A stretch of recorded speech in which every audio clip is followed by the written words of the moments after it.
Well, hello and welcome to another episode of More Perfect Marketing. It's David Baer here, and today we're going to talk about a topic that, on the surface, I don't really know a heck of a lot about, and that's sports. Actually, I don't know anything about sports, but I do know a bit about marketing, and so there's a few places where I might be able to insert some knowledge. But I want to give you some context for the conversation that we're about to have, because in the world of sports and marketing, if you sort of think back to if you're my age, today's guest and I are both about the same age. We're about a year apart. I grew up in the late 70s, early 80s, and I remember seeing sports celebrities on cereal boxes, right? And there was a lot of sports celebrity endorsement of a lot of big brands. There still is, right? We see this. I live in Portland, Oregon. What's right down the street from me? A little company called Nike. There's another one right up the street from me called Adidas, right? Who are the big names that are connected to these businesses? You better believe it's athletes.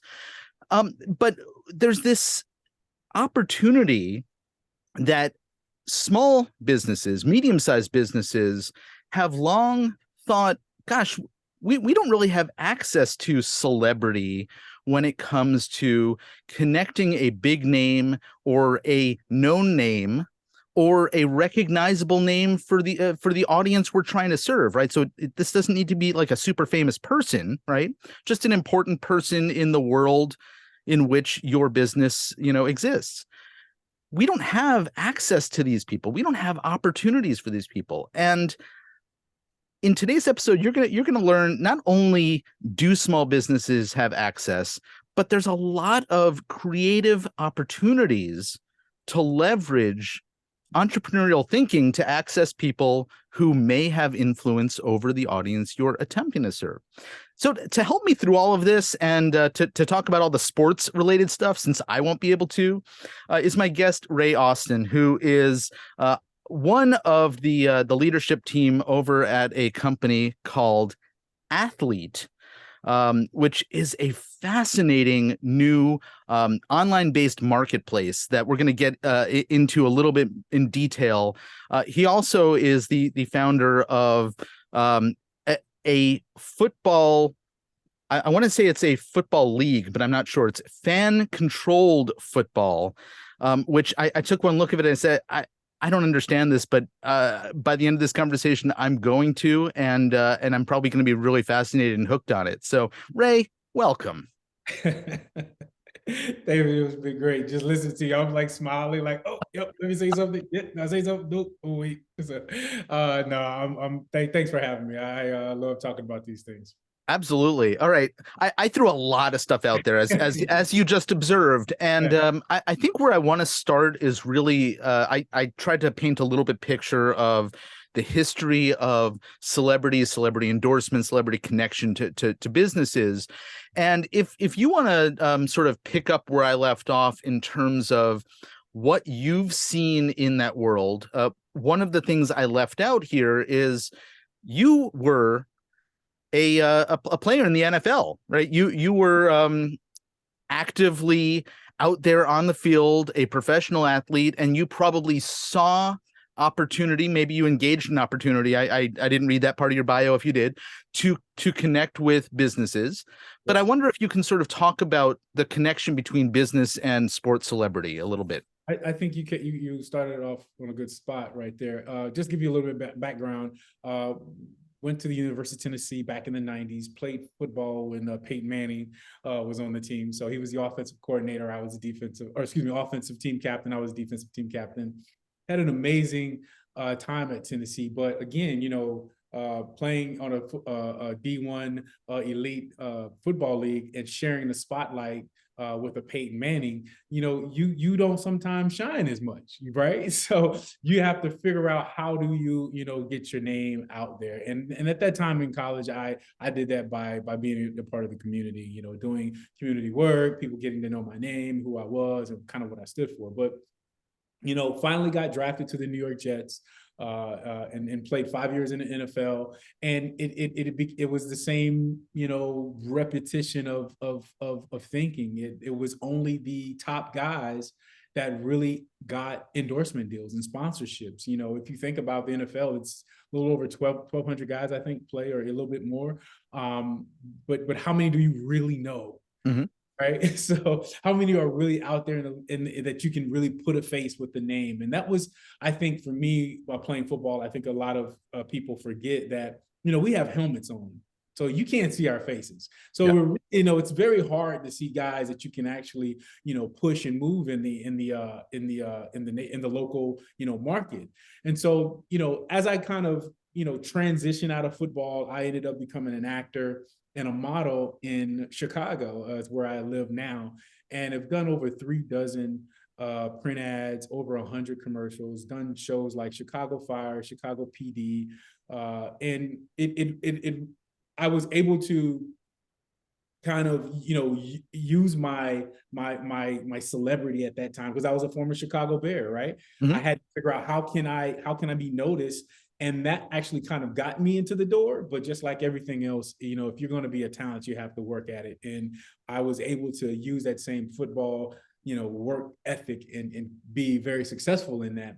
And I've just taken that on in everything I've ever done. But I've always had a passion to help out athletes. I've always had a passion of helping someone, get to the next level of their sport. And so I opened up a talent agency that actually marketed athletes in commercials. So I would put the kids in if Kellogg's Flakes had a basketball commercial, they needed basketball players. I had a gym at the time that I was running. I would get the players to be in the commercial. I had football athletes, and it kind of gave me an understanding of how much the world loves us, loves athletes. They love to use them in marketing. They love to hire them. And I've always been connected to that. Currently now, like you were just saying, I'm the commissioner of a league that I started 10 years ago. This has been an idea for 10 years.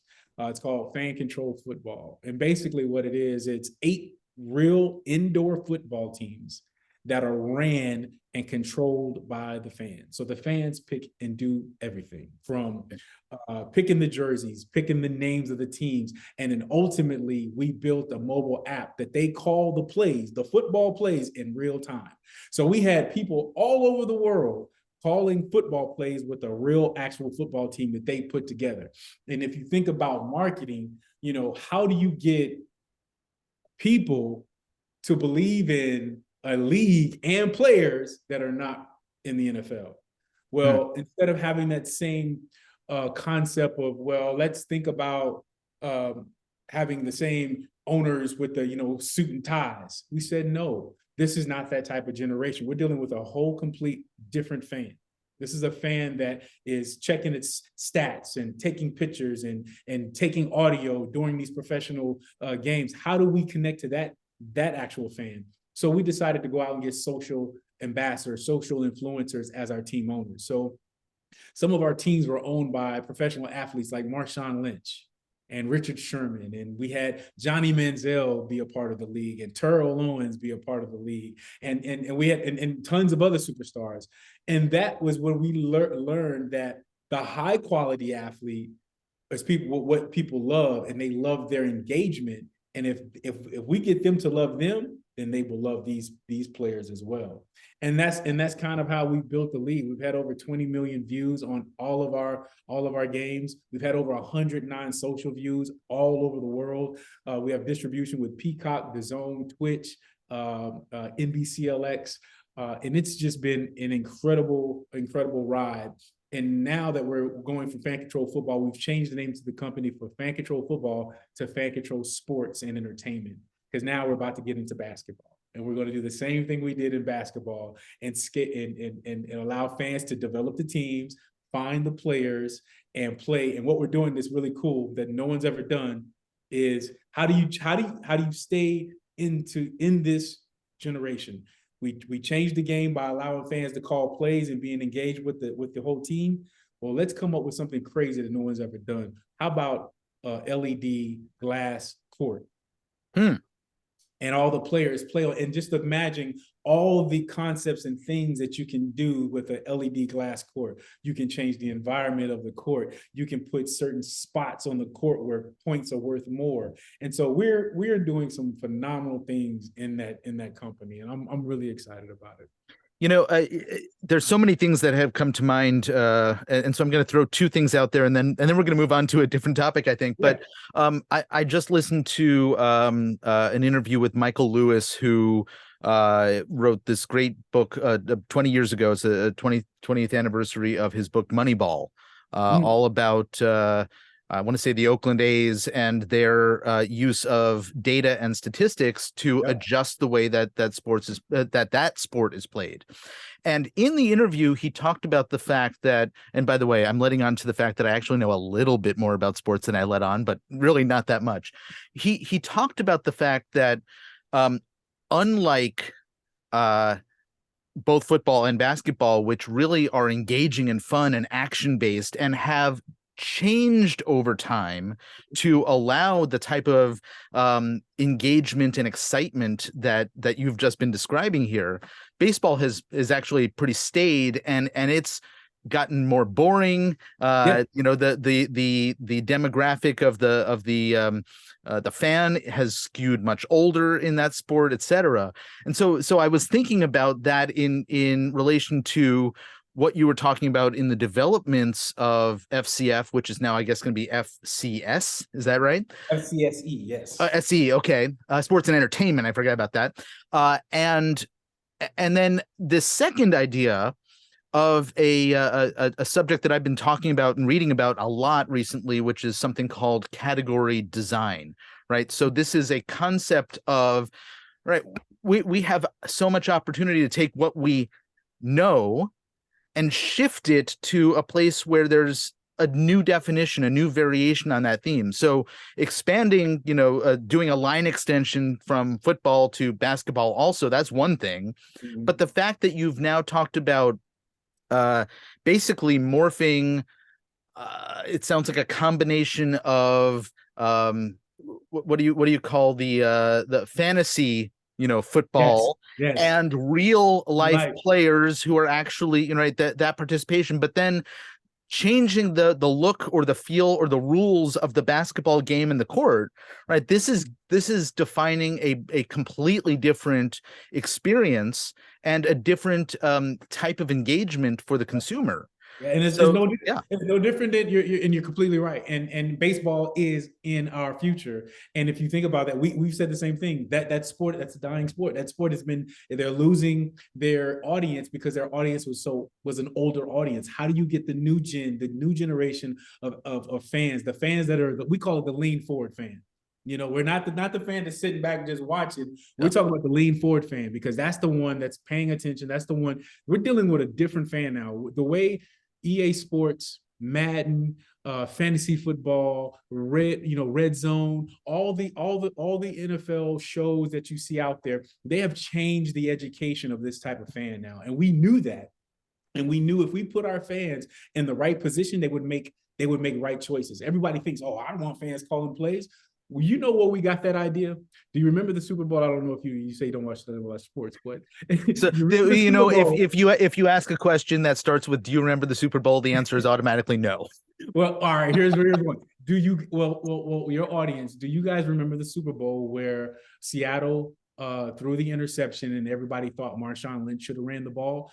Everybody in that stands in that Super Bowl and watching on TV thought that he was going to get that ball. But what happened is they called another play, they threw an interception, and they end up losing the Super Bowl. And that was literally that was like the blueprint of our company, saying we wanted fans to be able to, we're going to teach our fans to be smart coaches, management. We're going to show them how to do it. And that's what we did. You talk about baseball, one of our CMO for baseball, our commissioner that will be for baseball, Andy Dolich, is one of the marketing gurus of professional sports. He's been the only CMO of all the four top pillars, from NHL, NBA, NFL, and Major League Baseball. And he said himself, like, how do we change this game to bring back the young generation? Well, number one, we did it in football. You have to shorten this game. No Mhm. one is watching 3 hours of a game anymore. They want their content and their sports cut up and chopped up. And so if you can make that and you can deliver that to your fans, now you have something that can not only connect this older generation, because it's still the sport, but you can connect this new generation. Some of my favorite times in our stadium in Atlanta is when I see parents, dads playing with their sons. Their dad saying, man, watch this, run this route. And then the son sees the interactivity of it. And it's like you have now became a place where now that generation gap that was there is now getting closer and closer together.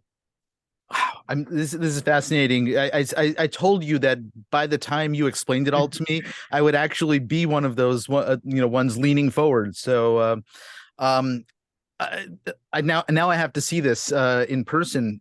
I want to shift gears a little bit, because Yeah, we started talking a little bit about celebrity connection to businesses, and I want to talk about the other business that you're a big part of as well, yeah. and how that connects to this general concept, right? We've been talking about a connection between the fan, so the potential customer, the potential consumer, Mhm. and the sport or the celebrity or the environment, right? Yep. Now let's talk about the connection between the sport and the celebrity there. Yep. Celebrity in quotes, right? Because everybody who is out in public in a spotlight in some form or another is a celebrity to some audience somewhere. All Absolutely. right. So those guys and the business, and I think maybe we should start by talking about what happened back in June of 2021 in the Supreme Court Yeah. that has allowed you to build a business around this to help both local businesses as well as college athletes. Yeah, well, so when I told you right when I was out of the league, I jumped into the acting industry and really got a really good understanding of how it worked, from casting to print work to production and all that.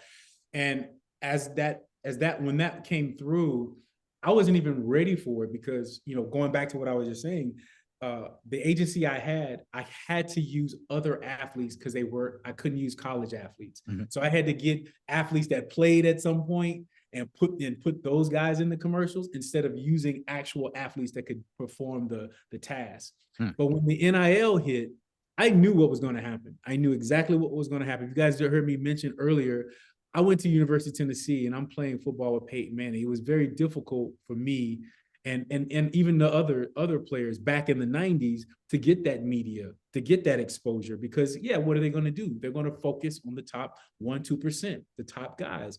Well, even though if you're an NFL player, there's still a gap, right? And as myself and my partner Brian Jagger, as we talked about what does athlete mean to us, and we were like, you know what? Let's focus on the 98%. Let's do something that let everybody go fish for the whales, and let's go focus on the 98%, the actual athletes that really actually need and should benefit from their name, image, and likeness. They're in their schools for 4 years. You're in front of 50 to 100,000 people weekly playing your sport. Look at the amount of engagement and exposure. I wish the NIL was open back in the 90s. I played in front of 110,000 people. People knew who I was. If I was able to take that audience with me now with my businesses, imagine how more growth I would have had. And so that's what NIL has done. It has put athletes in a position to not only learn financial education in a young age, but how to really navigate and use their name and image and likeness in that short period of time, that then they could take that and that could be future compensation for them. Everybody's looking at the NIL, to me, in a wrong way. They're looking at it right now. Guys making $1 million, a guy's making $500,000 on campaigns. How long do you think that's going to last? The NIL should be focused on how to give everybody, there should be scalability into this. And so that's kind of what we focus on. And talking to the big dog and the little dog, we have done some incredible campaigns with national brands, Mhm. Walmart, Walgreens, Best Buy, Target, you name it. But that's not our model. Our model is for the smaller and the medium-sized businesses, because if you think about college sports and these local markets, these college companies have yet to ever been able to have the access to the athletes that they do now. Mm-hmm. Now you're the fact you living in a Boise, what'd you say? Boise, Idaho? That's where I'm at right now. Yes. Boise, Idaho. Just imagine the local businesses in that area being able to use the athletes from Boise to market and promote their businesses. And then they get to pay them in scale. And so instead of paying the top guy $100,000, you could pay 1,000 kids $10,000. Mm-hmm. Whatever it is, just putting in a position where all athletes are gaining not only financial benefits, but you're also, as the business, getting more exposure. I mean, we're getting anywhere from 12 to 18% engagement rate with the campaigns that the athletes are putting out there. So and just like you said, I love what you said in the beginning. Marketing back in the day was huge with like the Wheaties box, and that's pretty much what we do. We Mm-hmm. basically turn all of our athletes' social media into their own Wheaties box.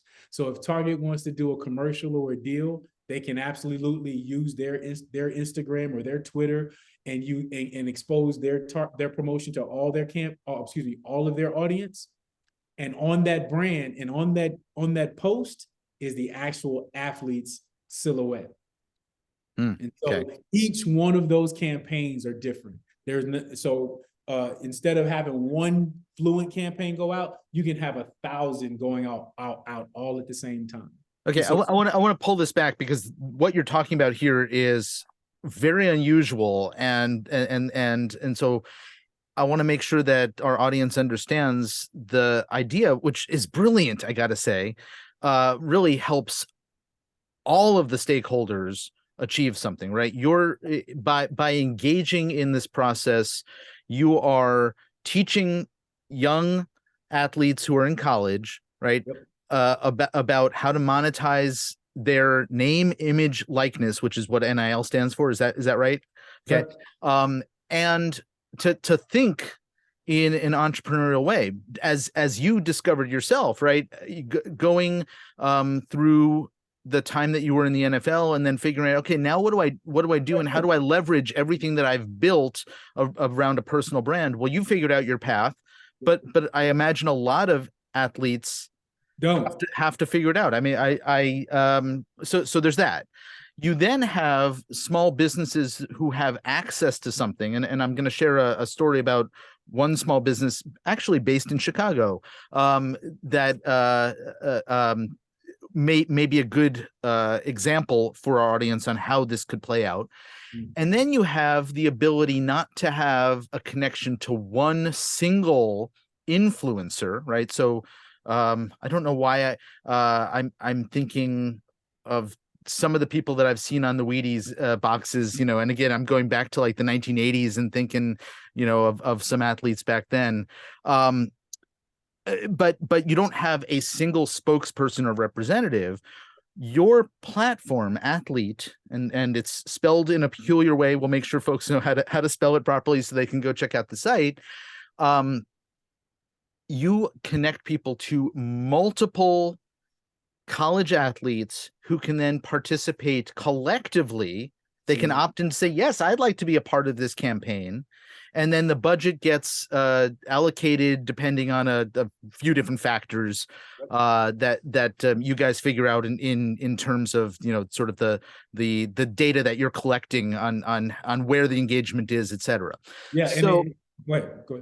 So a business can get in front of all of these different audiences who are following these different athletes and get their message out there. And it's a very different dynamic than the impact of one particular celebrity, because it's a much broader reach. Mm-hmm. So when you were just throwing some numbers out there, the engagement statistics, there's actually a tremendous upside to working with a bunch of, I'm going to say, quote, micro influencers. Absolutely. Yeah. Absolutely. That is the new, as the influencer game has opened up, that's where marketers are starting to understand. Look, I said earlier, I work with the Marshawn Lynch's of the world, and the Richard Shermans of the world. Their engagement is high, but, or excuse me, it's they have tons of followers, but their engagement is not as high because of the mass. But if you have 1,000 people with 10,000 followers working as an army, and they're not, now your message is hitting multiple people, not just the people that follow that one celebrity that's getting this minimum amount of engagement. You can now put an army with your message, by gender, by sport, by degree. If I'm in hospital, does Marshawn Lynch fit my campaign? No, but maybe all 70 of these basketball players who are medical, they have their degrees in medicine. They might be the ones I want to connect with, and so we wanted to customize it to that, and I think that for us is really what's really impactful for the customer.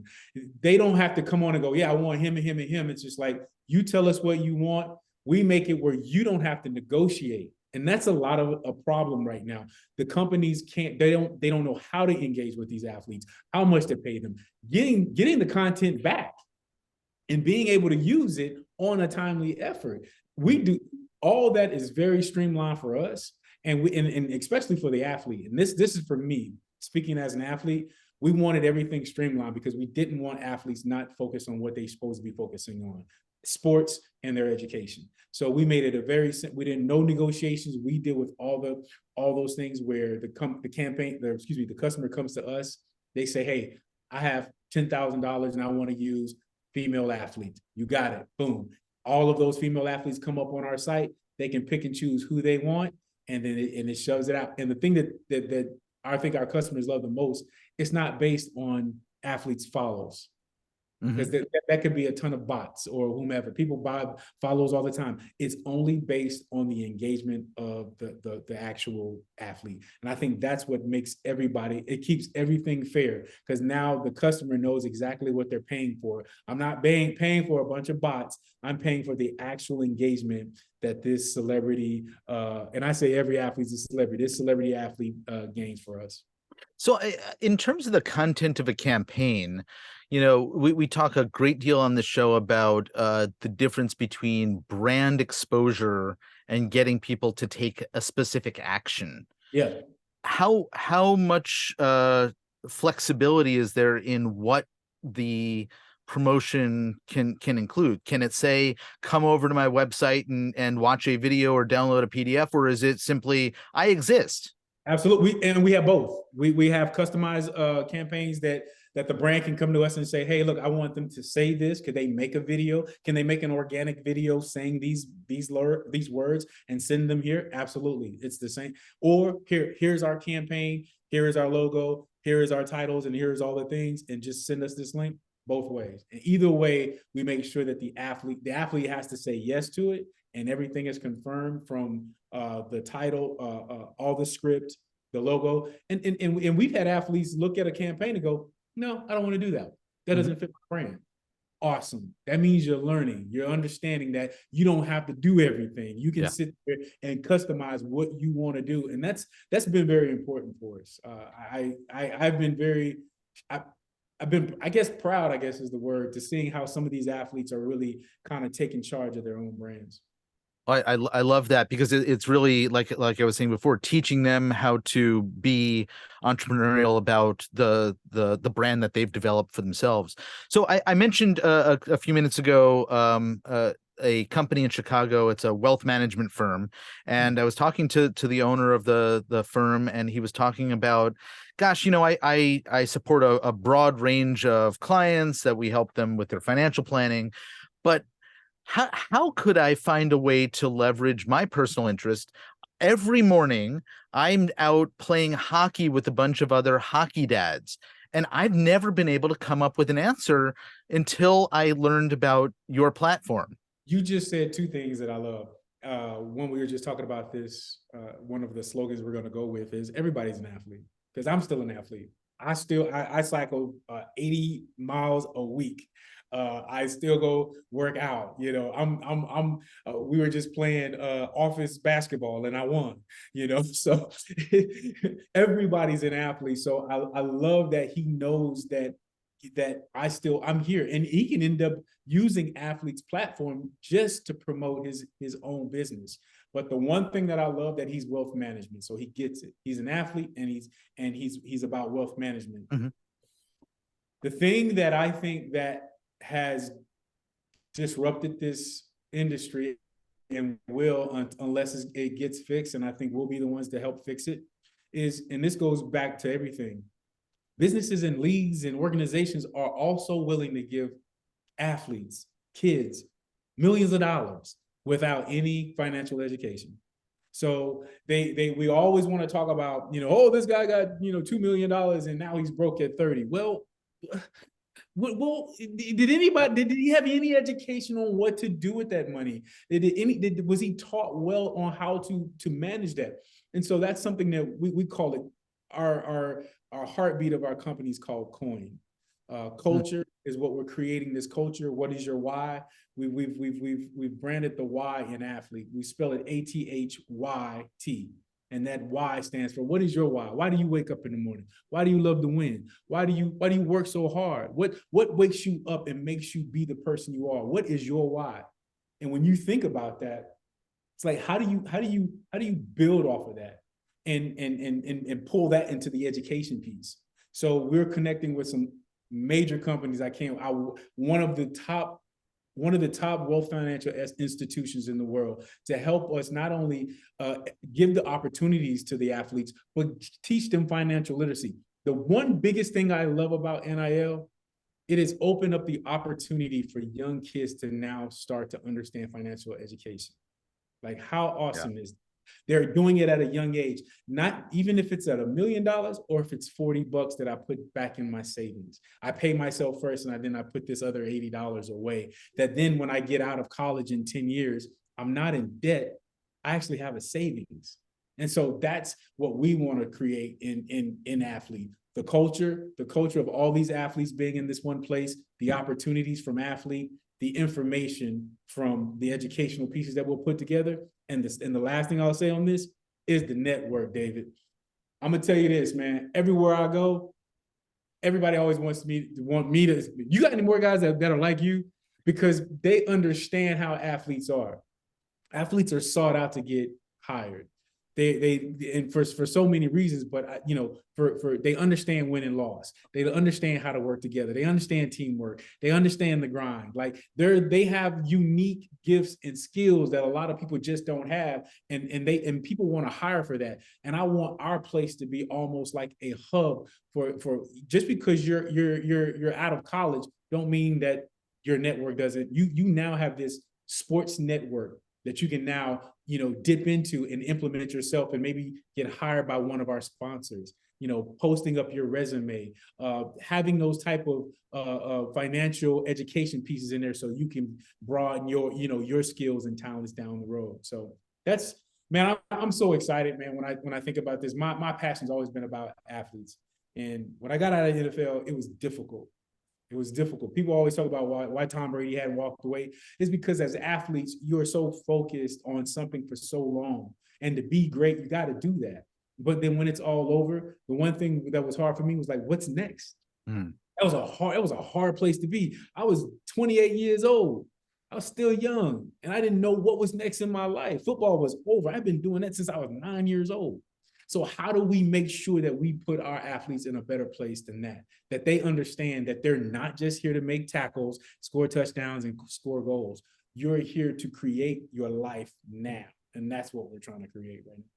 Wow. There has been so much gold in this conversation, both instructional in terms of entrepreneurial thinking, right? The fact that you have a mission that you're on, that the why in the way that you spell athlete stands for something. In fact, if folks out there know the Simon Sinek book Start With Why. That's exactly what you've done Oh, internally in your business. Is you've taken a problem that you recognized and experienced, and you've applied a solution to it by building this entire business around it. And it's a great positioning opportunity for athlete as well. So I think there's so much here that if you're listening to the conversation and you're trying to unwrap, how do I apply this to my business? Well, go back and listen to it again and start taking notes and think, how does what I've just heard apply to me? Because it may not directly, but there's been so much amazing stuff that's come out of this. So, Ray Austin, thank you so very much for this conversation. This has been great. I appreciate it. And I know it's a lot to eat up on, but you know what? Go like just like David said, go back and listen and go to our websites, fcf.io, Fan Control Football, and Fan Control Sports and Entertainment. Check out what we've been doing. I guarantee you'll be super impressed. We put together an amazing team of people to have been on this journey with us, which has been great. And check out athlete.co. I can't be more proud of this because I'm an athlete at heart. I care about our athletes, and now that we have this opportunity to work with them, we're going to make sure that they're going to be in a better place than they will, and better places that other athletes have been in their future. So I'm super excited, and you can find me on Instagram at Ray Austin 36. I'm always there, so if you check me out, I'll definitely come check you out too. Oh, this is awesome. So yeah, I do want to encourage folks to head over to athlete.co. If you're a business owner and you want to engage in this process, it looks like it's a really simple sign up process as well. Is that correct? Very, very simple sign up process. We have over 3,000 athletes, and I guarantee when I tell you in the next 3 months, we will be uploading probably over 10,000. So yeah. That's amazing. Ray, thank you so much for your time. And folks, if you know somebody who could benefit from listening to this conversation, and I assure you, you do, please share this with them. In the meantime, my name is David Baer, and you have been listening to More Perfect Marketing. We'll catch you again on the next one. Take care.